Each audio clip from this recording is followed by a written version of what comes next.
Back again for another video. On today's topic, we will be talking about provider money, but not having provider responsibilities. She wants to have her cake and to eat it too. Where to start on this one? So, we hear all these notions from women in regards to what they want from a man. And, all this high value stuff has been conflated with money all the time, right? When a woman these days say they want a high value man, they oftentimes, like I said, conflate it with an absorbent amount of money.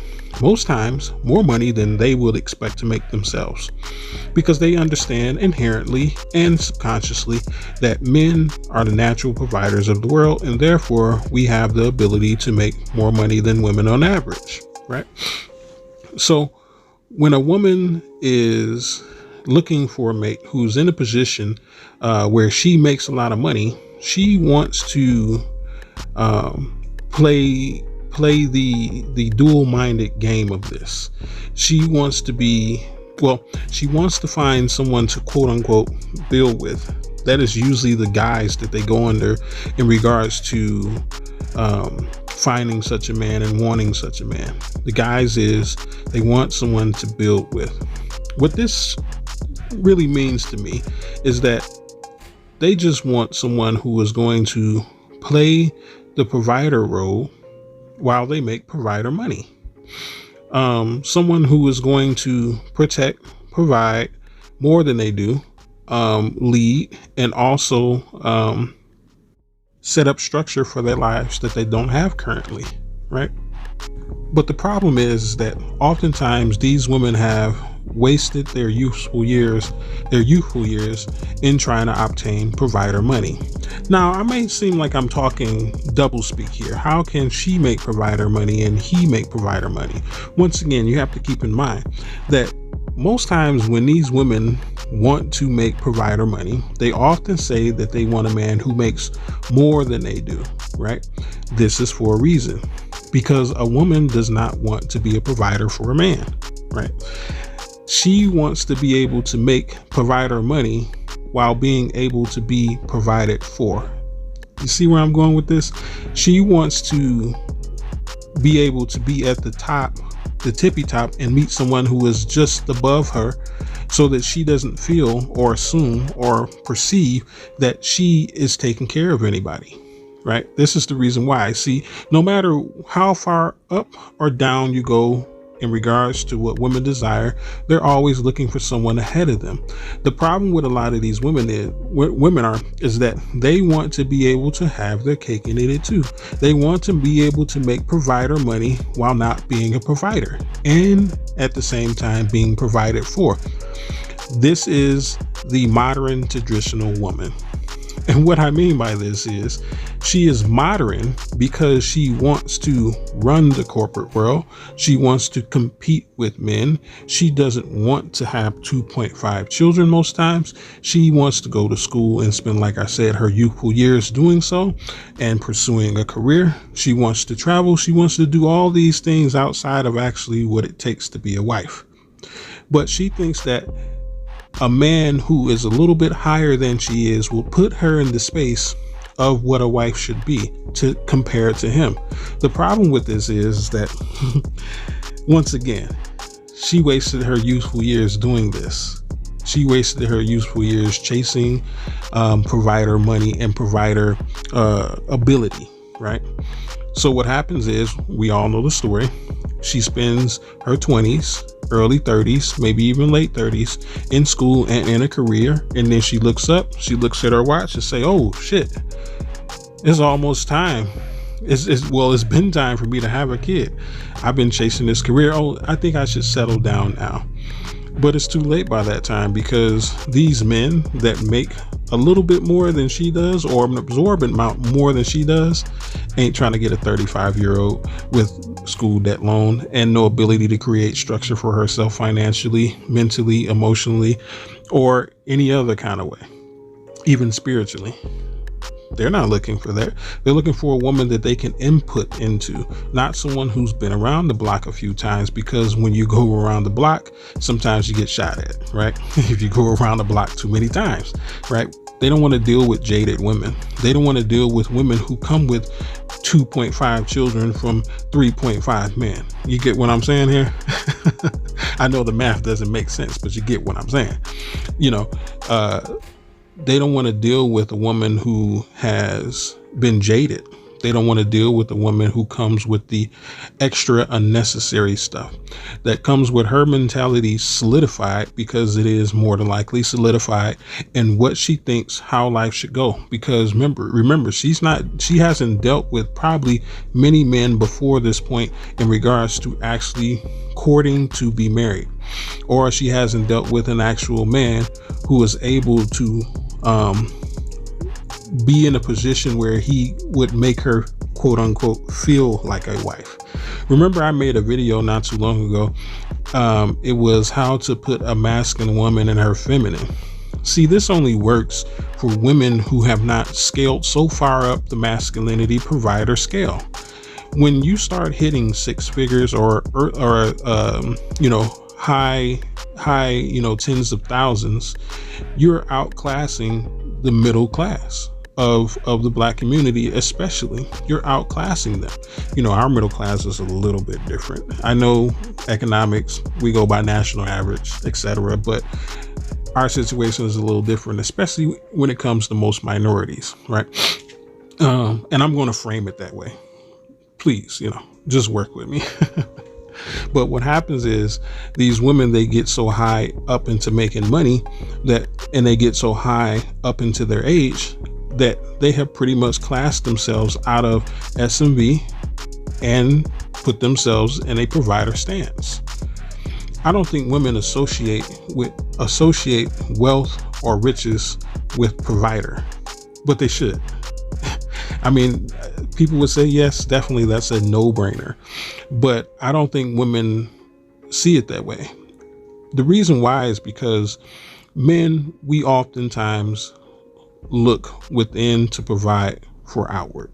Women, they look outward to provide within, right? So when a woman seeks to make this much money, she doesn't think about spending it on anybody else. She thinks about spending all that money on herself and maybe her children if she has any. That's the only concern. It's never to be used as a reciprocal tool in the way that a provider would provide, right? She's not going to go 50-50 with you. There are a lot of women who want to make all this absorbent amount of money, but once again, still want to be that quote unquote traditional woman. And how this manifests is she's going to make, let's say, 90,000 and you make 120,000. She's probably going to want to keep 60 for herself, right? And she's going to give 30 over to bills. That's how the modern traditional woman operates. She wants to have her cake and eat majority of it too, right? But one thing that they don't consider is, do you think a man who's making that much money is going to look at you and say, those degrees get me going? No, they're not. Or, I love the way you compete with men. No, they're not. A lot of women use a lot of women's shaming language in fantasy world are almost intertwined because they think with their emotions. And of course, the emotions have the ability to create worlds that do not exist. But the only way that women can bring a lot of these things that do not exist back here, because they don't have the ability to create in the way that men do. We pull from the intangible. They don't have the ability to do that readily as we can. But they bring these back in posturing, the way they talk, how they handle men, how they see men. They bring these things back in the way of the filter that they send their experience through, right? And what this looks like is all the women out there who refer to black men as dusties, and all the women out there that say, well, if you just want a man, just say that because we don't like fat chicks. All these things of misdirection, because this is literally how they view the world. but they're so within themselves on a shallow level that they're bringing everything from without to, it's like using, how can I say it? It's like, I'll just explain it, literally. They use the shallow version of themselves to define the larger world outside of them. That's simply what they do. They take what they're being fed, and then they look for the weakness in it. Mind you, look for the weakness in it. They don't find it, because once again, these things are filtered through the lens of their own insecurities, right? How they form their own insecurities. So they think that just because you have a constructive criticism for them or something to say in regards to them that do not match up with their emotions, that somehow you must be hurt, or somehow you must be gay, or somehow your member is small, because on the antithesis side of that, they are lonely. They are insecure about their existence, and a lot of them probably don't get checkups like they should. So they got the little dry stuff going on, you know what I mean? and even for the ones who don't, they're still immature in their sexual ability, because they look to subjugate and rather than to receive. Women aren't built to subjugate. That's the thing. They're out of their nature. They're not built to dictate how things should go. So when they, and I can say this very frankly, a woman's base nature is rooted from submission. In no way, shape, or form does submission dictate. So when they are trying to take control of their existence, even when it comes to sex, meaning that I'm not saying that a woman should just lay down and let any man do anything to her. That's not what I'm saying here. But what I'm saying is that even within a relationship that is solid, they are still resistant to what the man's direction is sexually, because they want to be in control. And anytime a woman is wanting to be in control or seeks to be in control, she is outside of her nature. Therefore, she can never reach the maximum height of whatever it is she's doing, including the topic that I'm discussing now, sex. She can never reach that point, because it takes literally her to fully submit her sexual nature over to that man and lead and be led and directed by it in order for her to reach the pinnacle of her existence within her sexuality. Right? But I'm way off topic. Anyways, when these women normally, they have these aspirations to be able to provide for themselves past the point of needing a man. This is where, or quote unquote, needing a man. This is where the whole notion of is, I don't need you here, I want you here comes from. They don't need you here because they have been fooled into believing that the way a man exists is a human doing instead of a human being. This is the reason why she says that she doesn't need you and that she wants you, because she thinks that you're nothing but an object. Unfortunately for her, this limits her ability to see you clearly and therefore have a proper relationship, which utilizes her feminine ability in the best way possible, because she doesn't even have the right lens to see things correctly. Remember, this is all filtered through her own insecurities about life.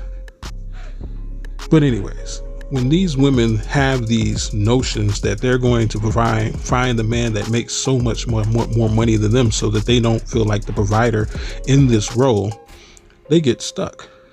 Because once again, these men do not want them in the way that they are looking for them, right? So what happens is that they have to be a provider. And unfortunately for our community, women swing to the extremes of their existence, of their insecurities. So instead of finding a man, because once again, women understand that they do not want to be in this role of competition, but they have drank the Kool-Aid. They subconsciously know this. This is the reason, once again, why they are searching for a man who makes more money than they do, no matter how much money they make. It can be 8 figures. They're looking for a man who makes 10 figures. You feel what I'm saying? But unfortunately for them, like I said, they get put into a provider role. So they're relegated to the Pookies and the Ray Rays, the guys sitting on their couch, drinking their daughter's juicy juice and eating the gummy bear snacks. These are the guys that they are relegated to, only by way of their inability to pick a proper man due to the fact that they want to escape the constant competition it takes to exist in a provider role. This is the reason why they don't pick any man who makes close to a roundabout or a decent amount of money than they do.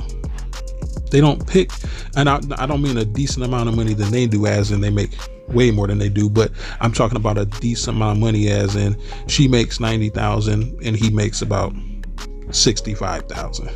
They don't want that dude because they're going to be in a constant competition in that household about how things should go, right?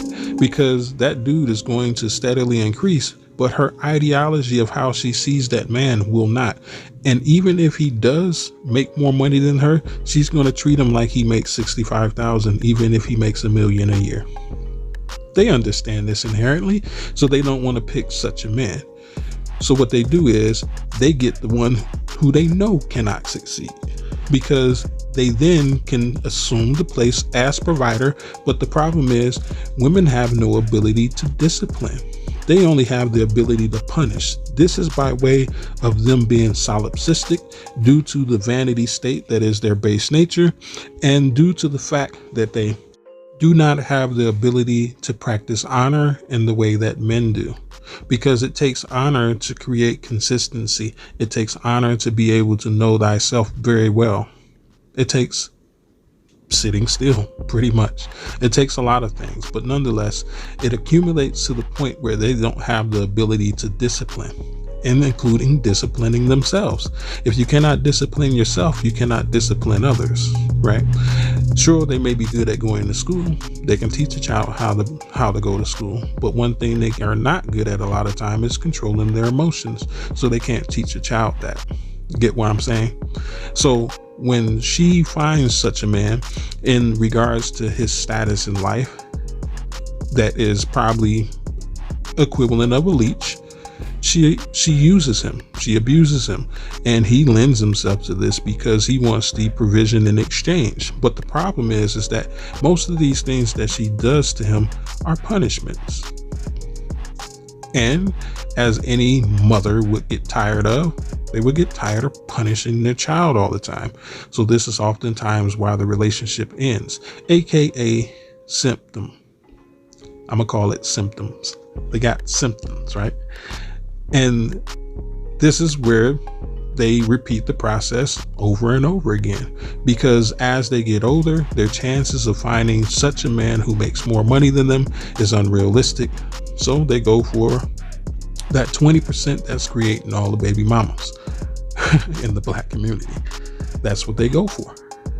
So keep in mind, these women have put themselves in a position that their foremothers did not warn them about. We as men, we have a duty to tell the truth. But as much as we tell the truth around here, once you tell a woman something once, walk away and leave her to her own devices at the point where she is no longer listening. So to all the women out there who believe that you'll find that man, I suggest for you to play the lottery, because you have a better chance at accomplishing something than what you're trying to set out to do. But anyways, like, comment, and share. Check me out on Facebook. Check me out on Patreon. But until next time, this has been the Wolf and Beta Clothes. May you, yes, you right there, even if you that woman I'm talking about, I still want you to have a good day and for peace to be with you.